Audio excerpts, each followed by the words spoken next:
In part one of our investigation into drinking on board a cruise ship, we showed you disturbing images of people passed out drunk. Well, today, in the second part of our investigation, Matt Mahar shows what happens when passengers get off the ship for land excursions.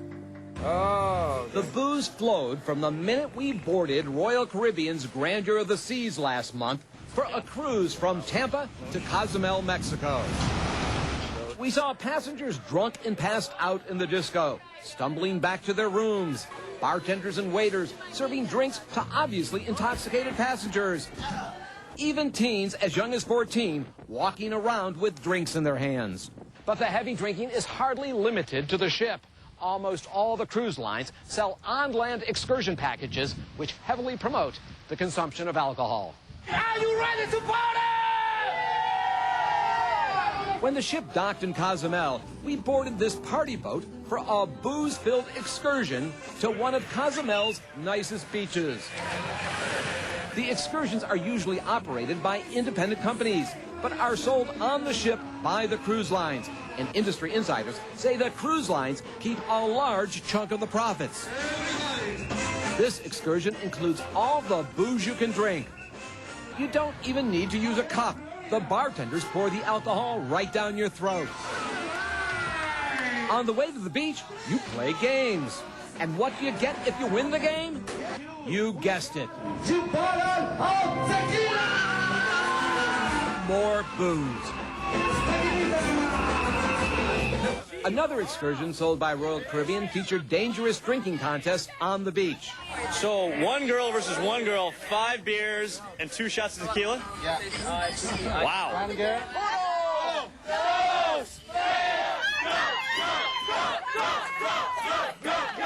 She downed it all in less than 3 minutes.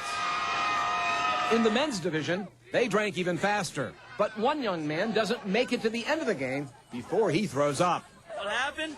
She vomited all over me! The winner downs all the drinks in less than a minute. A very dangerous way to consume alcohol.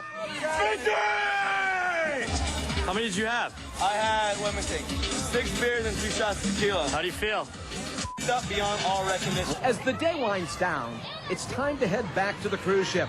Hard to believe it, but some passengers even stop at a local bar and drink some more. Watch as they stagger back toward the dock. Some of them are even falling down drunk. This young woman doesn't quite make it. She had to be hoisted onto a friend's shoulder to get to the ferry that transports passengers back to the ship. On the ferry, believe it or not, for some, the drinking continues. Finally, they are back on board the Grandeur of the Seas, where this woman collapses on the stairs, heading back to her cabin. We showed what we found to Randy Jakes, a cruise security expert who's worked on 4 different cruise lines, but not Royal Caribbean. So you've seen scenes like this again and again? Oh, of course. You know, I've had to help carry them up on the gangway, get them to the infirmary. How important are those excursions, the land excursions, to the cruise lines? They may be one of the top sources of income. Maritime Attorney Charles Lipcon says that alcohol has been the root cause of many serious incidents that occur on cruise ship vacations. These shore excursions are being put on by independent contractors. When something goes wrong. Yes, when something goes wrong, they say we had nothing to do with it. They want to wash their hands of it. Absolutely. Lipcon represents Gerald Bavaro and Kimberly Dean. Both say they were attacked by drunken passengers when they sailed on different Royal Caribbean cruises. And the first 2.5 days were just like the commercials. Picture perfect. But Kimberly says that soon changed. One evening when she went to the ladies' room and a drunken male passenger walked in and said he wanted to pose with her for a picture.